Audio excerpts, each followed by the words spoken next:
The 2020-21 NBA season has been one of the strangest seasons in NBA history. Every single year, the league's best perform at a dominant level. However, the ease and efficiency in which these guys are playing at this season is what's been so out of the ordinary. Now, you could argue that these numbers are a direct result of the NBA playing their season in the midst of a pandemic. Games are being played in nearly empty arenas, COVID and injury issues have been rampant throughout the league, and players have been extremely fatigued due to an especially grueling schedule. Regardless, you won't argue that it's been boring to watch a 7-foot giant bullying his way to 30 and 10 each night like Joel Embiid has. You can't say that it hasn't been entertaining to watch Steph Curry put up 40 or 50-point games with ease, and you definitely won't say that it hasn't been a joy to watch the best passing big man in Nikola Jokic racking up triple-doubles like it's nothing.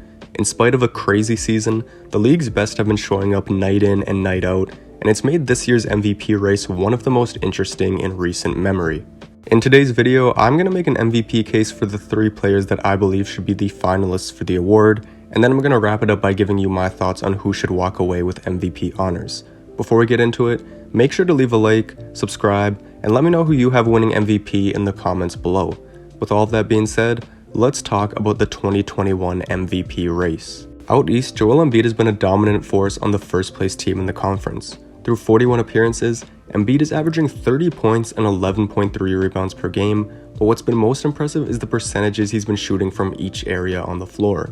Throughout his entire career, Embiid has been one of the best finishers around the bucket, typically shooting over 70% from 0 to 3 feet. This season is no different as he's shooting 71.6% from 0 to 3 feet. However, he's doing so knowing that he's likely going to get hit nearly every time he's in the paint, which speaks to his improved mentality this year. Embiid has always drawn a lot of fouls, but this season he's averaging the most free throw attempts of his career at 11.7 and knocking them down at an 85.1% clip, which is also a career best. Last month, Embiid said that his mindset was to destroy everything in his path this season, and that quote definitely rings true when you look at the way he's attacking the bucket, embracing contact, and maintaining focus at the free throw line. On top of his dominant inside play, Embiid has also improved his outside touch as well. I already mentioned that he's shooting the best free throw percentage of his career, but Embiid is also converting on 48.4% of his attempts from 10 to 16 feet, 55% from 16 feet to the three-point line, and 37.5% behind the arc, all of which are his best percentages from these spots. Embiid has generally been thought of as an inconsistent mid-range and three-point shooter, but he's starting to dispel that narrative with his terrific outside shooting this year. The last improvement that he's made on the offensive end is his post-passing. In the past, Embiid had turnover issues because he was very indecisive when the defense sent a double team his way. However, he's gotten much better at making quick decisions in the post, and it's made the 76ers offense that much more deadly. He showed improvements in this area last year, but this season he's even better and he deserves to be recognized for it. So Embiid has appeared to have unlocked his immense offensive potential, but what makes his case for MVP is the way that he's also dominated on the defensive end. Curry and Jokic are certainly not bad defenders, but they aren't elite defenders like Embiid is, and that's an advantage he has over them. At the making of this video, Embiid ranks 8th in defensive Raptor, which is a stat that analyzes how much a player improves his team's performance relative to a league average player. Additionally, the 76ers defensive rating improves by nearly 4 points per 100 possessions with Embiid on the floor, which gives you an idea of his defensive impact. This is nothing new, as Embiid has been in the running for the Defensive Player of the Year the past few seasons, but even with that being the case, I feel like Embiid is playing the best defense of his career thus far. Like I said, Embiid has always been a great defensive player, but there were times where he'd bail teams out by fouling or being too aggressive going for a block. Whenever I've watched Philadelphia play this year, I've noticed that he's focusing more on deterring shots than actually blocking them. This shows maturity and once again speaks to the new mentality that Joel has adapted this year. To top it all off, Philadelphia is 30-11 with Embiid in the lineup, versus 9-9 when he doesn't play, which just goes to show how valuable he is to his team's success. The next player that I want to recognize as a finalist for the MVP is Steph Curry. Curry's case for MVP is quite simple. He is literally the most valuable player in the NBA this year. Steph has missed 8 games this season, and in those 8 games the Warriors went 1-7, and they had an average point differential of -15. For context, the worst point differential in a single season belongs to the 1993 Dallas Mavericks, who went 11-71 that year and had an average point differential of -15.2. In comparison, the Warriors are 28-23 when Steph plays, and they have a point differential of +1.8. Adding on, Golden State has an above-average offensive rating with Steph Curry on the court versus the worst offensive rating in the NBA when he's off the floor.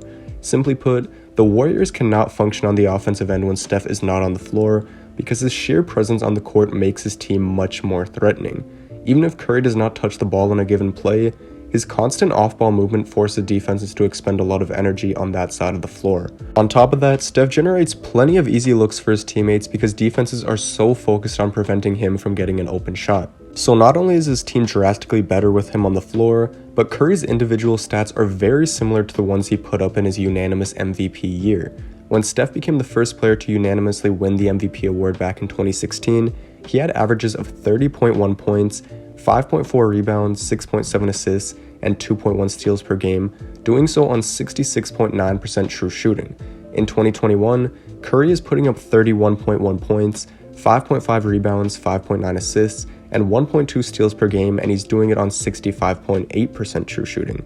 When I was talking about Joel Embiid earlier, I mentioned that he ranked 4th in the league in defensive Raptor. On the flip side, Steph Curry ranks 2nd in the league in offensive Raptor, which just goes to show that the crazy numbers he's putting up are resulting in winning. Now, the final piece of evidence that I want to use for Steph Curry's MVP case has to do with the history he just made. Yes, Curry is coming off a poor performance against the Washington Wizards, but before that, Steph Curry was in the midst of one of the greatest stretches in league history. Over an 11-game span from March 29th to April 19th, Curry became the oldest player in league history to score 30 or more points in 11 straight games. In these 11 games, Curry scored 40 points per game and made 78 threes, which is an average of 7.1 made threes per game. That, of course, was the most threes ever made in an 11-game span, and he made all those threes at a 49.7% clip. It should also be noted that Curry went on this run when his team needed it the most. When this amazing stretch of play began, Golden State was 22-25 and had just lost 4 out of their last 5 games. The reason why they were playing so poorly was because Steph was out with injury, so they desperately needed him to play at a high level once he returned. As I mentioned, Curry put up historic numbers during this 11-game stretch. What I didn't mention is that the Warriors went 7-4 during this run, meaning that Curry was essentially willing his team to wins. This to me is incredibly impressive because as an MVP, you have to be able to come up big when your team needs it most, and that's exactly what Steph Curry just did. Unfortunately, history has shown us that team success also matters when naming the MVP, so that's the biggest thing going against Curry at the moment. However, Russell Westbrook's crazy numbers in 2017 were enough to win him the award when his team was just a 6th seed.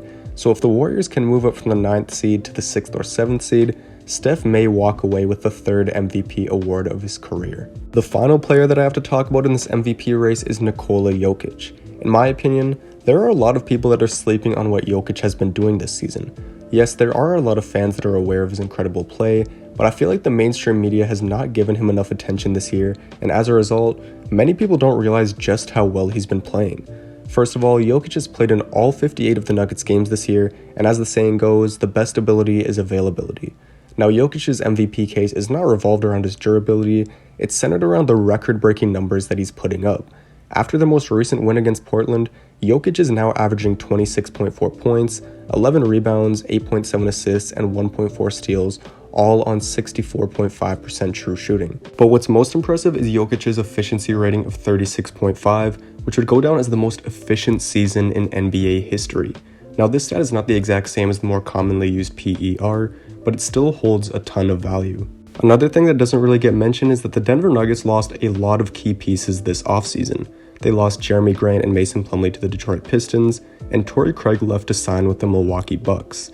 Denver did sign guys like JaMychal Green and Facu Campazzo in free agency, but it was clear going into the season that the Nuggets weren't nearly as deep as the year prior. On top of that, Denver has had to deal with a lot of injuries this season. Michael Porter Jr. has missed 10 games, Monte Morris has sat out of 14, Paul Millsap has been sidelined for 12, JaMychal Green has missed 13. Before he was traded to Orlando, Gary Harris only suited up for 19 of the Nuggets games this year, and now Jamal Murray is going to be out for the rest of the season as well. In a season filled with inconsistency for Denver, Jokic has been one of the few constants for them, and he's clearly the biggest reason for the Nuggets sitting in the 4th seed right now. Speaking of reliability, Nikola Jokic has also been one of the most clutch players in the league. Now, Jokic has been a clutch player for years now, so this is nothing new, but it holds a little more value when he's in the MVP discussion, and an MVP case is trying to be made for him.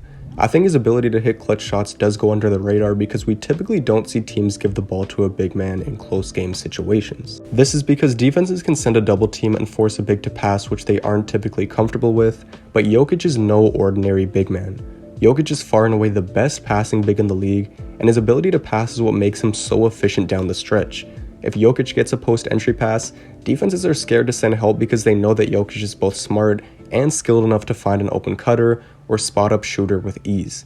He's kind of like the Steph Curry of centers because of how amazing he is not only as a scorer, but also because of the way his skill set makes each of his teammates more threatening as well. With Jokic, it's really a matter of picking your poison.